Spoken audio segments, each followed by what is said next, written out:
Salut à tous et bienvenue sur Hollywood Inside. Aujourd'hui, nous nous penchons sur la vie de l'icône italienne Sophia Loren, qui approche désormais de ses 90 ans. Derrière sa beauté légendaire et sa carrière éclatante se cache une réalité beaucoup plus fragile et émotive. Dans cette vidéo, nous allons explorer les moments de bonheur mais aussi les épreuves et les tristesses qui ont marqué sa vie, révélant une facette méconnue de cette légende du cinéma mondial. Restez avec nous pour découvrir l'histoire intime de Sophia Loren. Des ruelles dévastées de Naples, marquées par les cicatrices de la guerre, au tapis rouge d'Hollywood, Sophia Loren a transformé ses origines humbles en une carrière légendaire, devenant l'une des actrices les plus iconiques et talentueuses du cinéma mondial. Pendant plus de 6 décennies, elle a envoûté les spectateurs avec des performances mémorables dans des films aussi divers que La Fierté et la Passion, 1957, La Ciociara, 1960, Mariage à l'italienne, 1964, et Les Grincheux 2, 1995. Son rôle poignant dans La Ciociara lui a valu un Oscar historique en 1962, le premier décerné à une actrice pour un film en langue étrangère, un exploit qui a redéfini les normes du cinéma international. À 90 ans, cette déesse de l'âge d'or d'Hollywood fait face aux dures réalités du vieillissement, marquée par une chute dramatique qui l'a conduite à une hospitalisation récente. Plongeons dans le chapitre final de l'histoire remarquable de Sophia Loren, une femme qui a transcendé la pauvreté et les épreuves pour devenir une légende, tout en affrontant avec courage les défis de l'âge. Voici le destin poignant de l'une des dernières icônes du cinéma classique, une vie tissée de triomphes, de scandales et d'une résilience indomptable. La vie de Sophia Loren est une fresque épique, où chaque chapitre reflète sa capacité à surmonter l'adversité. Née Sofia Villani Cicolone le 20 septembre 1934 dans une salle de charité sordide de l'hôpital de Rome, elle était la fille illégitime de Romilda Villani, une pianiste et actrice ratée, et de Riccardo Cicolone, un père absent qui refusait de subvenir aux besoins de sa famille.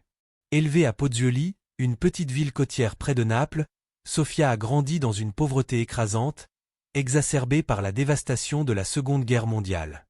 Les années 1940 ont été une période de misère pour sa famille, alors que les bombes alliées pleuvaient sur Naples, détruisant des quartiers entiers et plongeant la population dans la peur. Les rations alimentaires étaient rares, et la jeune Sophia, frêle et mal nourrie, souffrait de retard de croissance qui laissait peu présager la beauté voluptueuse qu'elle deviendrait. Dans ses mémoires, Yesterday, Today, Tomorrow, 2014, elle décrit cette période comme une lutte quotidienne pour survivre, où chaque jour était une victoire contre la faim et la peur. Sa mère, Romilda, une femme ambitieuse mais désabusée par ses propres rêves brisés, a élevé Sophia et sa sœur cadette, Maria, dans des conditions précaires. Leur maison à Pozzuoli était exiguë, souvent dépourvue d'électricité ou de chauffage.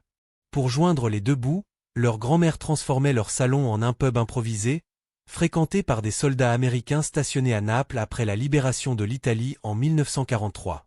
Romilda jouait du piano, interprétant des mélodies mélancoliques, tandis que la tante de Sophia chantait des chansons napolitaines traditionnelles pour divertir les geis. Trop jeune pour servir de l'alcool, Sophia, alors âgée de 10 ans, servait les tables et faisait la vaisselle, son premier contact avec la performance publique. Ces moments, bien que modestes, ont planté les graines de son aisance naturelle face à un public, une qualité qui deviendrait sa marque de fabrique. L'absence de son père, Riccardo, a profondément marqué Sophia.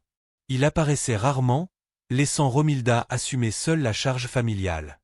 Cet abandonnement a forgé chez Sophia une détermination farouche à s'élever au-dessus de sa condition. Dans ses mémoires, elle raconte comment, enfant, elle était surnommée Stecchetto, petit bâton, en raison de sa maigreur, un contraste frappant avec l'image glamour qu'elle incarnerait plus tard. Malgré la misère, Romilda a transmis à Sophia une passion pour le cinéma, l'emmenant voir des films américains dans des salles locales, où les stars comme Rita Hayworth et Greta Garbo incarnaient un monde de glamour inaccessible. Ces projections ont allumé une étincelle dans l'imaginaire de Sophia, qui rêvait d'échapper aux ruines de Pozzuoli pour une vie meilleure. À l'adolescence, Sophia s'est métamorphosée. Ses traits délicats, ses grands yeux expressifs et sa silhouette naissante ont attiré les regards. À 15 ans, en 1950, elle participe au concours Miss Italia sous le pseudonyme de Sofia Lazzaro, un nom choisi par sa mère pour refléter son ambition. Bien qu'elle ne remporte pas la couronne, elle se classe parmi les finalistes, attirant l'attention pour son élégance naturelle et sa prestance. Ce moment marque un tournant décisif. Encouragée par Romilda, elle s'inscrit à des cours de comédie à Rome et décroche des rôles de figurante dans des films comme Quo Vadis, 1951, une superproduction hollywoodienne tournée en Italie. C'est sur ce tournage qu'elle rencontre Carlo Ponti, un producteur de 37 ans qui voit en elle un diamant brut. Ponti, déjà marié, devient son mentor, façonnant sa carrière et changeant son nom en Sophia Loren pour une sonorité plus internationale.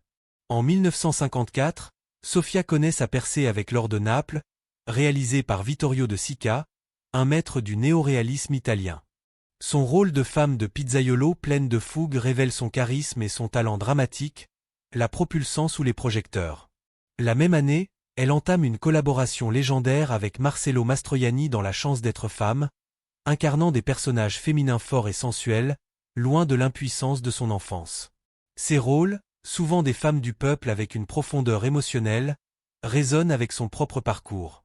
En 1957, elle s'aventure à Hollywood, jouant dans La fierté et la passion aux côtés de Cary Grant et Frank Sinatra. Malgré des critiques mitigées sur le film, sa présence magnétique séduit le public américain. Elle enchaîne avec La maison sur la colline, 1958, avec Anthony Quinn et L'Orchidée noire, 1958, avec Anthony Perkins, consolidant son image de symbole sexuel international. Le point culminant de sa carrière précoce arrive en 1960 avec La Ciociara, réalisée par De Sica. Dans ce chef-d'œuvre néoréaliste, elle incarne Césira, une mère veuve luttant pour protéger sa fille adolescente dans une Italie ravagée par la guerre. Sa performance, brute et dénuée de glamour, capture la douleur et la résilience d'une femme confrontée à des horreurs indicibles, notamment une scène de viol déchirante. En 1962, à 27 ans, elle reçoit l'Oscar de la meilleure actrice, devenant la première à être honorée pour un film en langue non anglaise. Debout sur la scène des Oscars, les yeux embués, elle serre la statuette dorée, symbole d'une ascension improbable depuis les ruines de Naples jusqu'au sommet du cinéma mondial. Cet exploit marque un tournant pour l'industrie, prouvant que le talent transcende les barrières linguistiques. Les années 1960 sont une période d'apogée pour Sophia Loren. En 1961, elle joue dans Elcide aux côtés de Charlton Heston, apportant une chaleur authentique au rôle de Chimène, comme l'a noté le réalisateur Anthony Mann. Le film, une épopée historique, renforce son statut de star internationale. La même année, La Ciociara continue de lui valoir des éloges, sa performance résonnant auprès des critiques et du public pour sa profondeur émotionnelle. Au milieu des années 1960, elle alterne entre blockbusters hollywoodiens et films européens acclamés. Dans Lady L, 1965, réalisé par Peter Ustinov, elle incarne une veuve manipulatrice aux côtés de Paul Newman, apportant une complexité fascinante à un rôle qui contraste avec ses personnages plus terre à accent grave-terre. Elle collabore avec Gregory Peck dans Arabesque, 1966, un thriller d'espionnage, et avec Marlon Brando dans Une comtesse de Hong Kong, 1967, réalisé par Charlie Chaplin. Bien que ces films bénéficient de distributions prestigieuses, certains critiques estiment que les rôles ne capturent pas pleinement son potentiel dramatique, souvent éclipsé par son image de sex-symbole. Dans les années 1970, Sophia équilibre sa carrière avec sa vie de mère. Elle donne naissance à Carlo Jr. en 1968 et à Eduardo en 1973, et bien qu'elle réduise ses projets, elle continue de briller. Dans Les Fleurs du Soleil, 1970, elle retrouve De Sica et Mastroianni pour un drame poignant sur l'amour et la guerre, qui lui vaut une nomination aux Oscars. En 1974, elle joue dans Le Voyage, sa dernière collaboration avec De Sica, et dans Brief en Kunte, un téléfilm pour NBC qui révèle sa vulnérabilité romantique à un public américain. En 1976, elle tient un rôle de soutien mémorable dans The Cassandra Crossing, un thriller catastrophe avec Ava Gardner et Richard Harris. Son élégance sophistiquée marque les esprits, même dans un rôle secondaire. En 1977, Une journée particulière, réalisée par Ettore Scola, la réunit avec Mastroianni dans un chef-d'œuvre intimiste. Elle y incarne Antonietta, une femme au foyer solitaire dans l'Italie fasciste, dont la rencontre avec un voisin homosexuel, Mastroianni, bouleverse sa vie. Sa performance, subtile et émouvante, lui vaut un 7e prix David di Donatello et un succès au box-office américain, prouvant sa popularité durable. Ce film, souvent considéré comme l'un des plus grands de sa carrière, montre sa capacité à transmettre des émotions complexes avec une retenue magistrale. Dans les années 1980 et 1990, Sofia devient plus sélective, privilégiant sa famille et ses projets personnels. Elle joue dans Prêt-à-porter, 1994, de Robert Altman, recevant une nomination au Golden Globe pour son rôle pétillant. En 1995, Les Grincheux 2, avec Walter Matthau, Jacques Lémon et Anne Margret, devient un succès commercial, rappelant son charisme intemporel. En 2009, après 15 ans d'absence à Hollywood, elle revient dans Nine, réalisé par Rob Marshall, incarnant la mère de Daniel Day-Lewis. Sa performance, empreinte de nostalgie, lui vaut une nomination au Screen Actor Guild Award. À 86 ans, elle sort de sa semi-retraite pour La vie devant soi, 2020, réalisé par son fils Eduardo Ponti. Dans ce film Netflix, elle joue Madame Rosa, une survivante de l'Holocauste qui forme un lien poignant avec un jeune immigré sénégalais. Sa performance, saluée comme l'une des meilleures de sa carrière, montre une authenticité rare, prouvant qu'elle reste une force dramatique même à un âge avancé. La vie amoureuse de Sophia Loren a été aussi captivante que ses rôles à l'écran. En 1950, à 16 ans, elle rencontre Carlo Ponti, un producteur de 37 ans qui devient son mentor et l'amour de sa vie. Leur différence d'âge et le mariage existant de Ponti avec Giuliana suscitent un scandale en Italie, où le divorce est illégal. En 1957, ils se marient par procuration au Mexique, mais font face à des accusations de bigamie, les forçant à annuler leur mariage en 1962. Devenus citoyens français en 1965, ils se marient légalement en 1966 après le divorce de Ponti. La presse italienne vilipende Sofia, la qualifiant de briseuse de ménage, et dans les années 1970, le couple est visé par des accusations de fraude fiscale orchestrées par le gouvernement italien. Leurs biens sont saisis, les poussant à un exil temporaire en France et en Suisse. Malgré ces épreuves, Sofia reste fidèle à Ponti, décrivant leur relation comme une équipe solide. Ils élèvent 2 fils, Carlo Junior, musicien, et Eduardo, cinéaste. La mort de Ponti en 2007, après près de 50 ans de mariage, laisse Sofia dévastée. Dans ses mémoires, elle écrit que Ponti lui a offert une stabilité qui l'a ancrée face à la célébrité. Sofia a noué des amitiés profondes avec ses partenaires de cinéma. Elle partage des moments de cuisine italienne avec Omar Sharif sur la chute de l'Empire romain, 1964, et développe un lien indéfectible avec Mastroianni à travers 12 collaborations, notamment Mariage à l'italienne et Une journée particulière. Lors du tournage de La fierté et la passion, 1957, Cary Grant, alors mariée, la courtise avec ferveur, lui proposant même de tout quitter pour elle. Bien qu'attirée, Sofia choisit la loyauté envers Ponti, son port sûr. Grant, avec élégance, accepte sa décision, lui souhaitant le bonheur. Sa brève liaison avec Peter Sellers en 1960, lors de The Millionaires, se termine amicalement, bien que Sellers reste épris d'elle. Sofia excelle à inspirer l'amour à l'écran sans perdre son cœur, excepté pour Grant, qu'elle considère comme une exception. Elle est moins élogieuse envers Marlon Brando, qu'elle accuse de manquer de respect à Chaplin sur Une comtesse de Hong Kong, et évoque une tension avec Gregory Peck sur Arabesque, suggérant des sentiments non partagés de sa part. En dehors du cinéma, Sofia s'engage avec passion dans des causes humanitaires, soutenant les réfugiés et les enfants à travers des initiatives comme l'UNICEF et des programmes contre la pauvreté. Dans les années 1980, au sommet de sa gloire, elle lance une ligne de lunettes élégantes, mêlant mode et fonctionnalité, qui devient un succès commercial auprès de ses fans. Elle publie également plusieurs livres de cuisine, dont In Cucina con Sofia, 1971, partageant des recettes napolitaines héritées de sa grand-mère. Ces projets reflètent son désir de rester connecté à ses racines italiennes tout en utilisant sa célébrité pour le bien commun.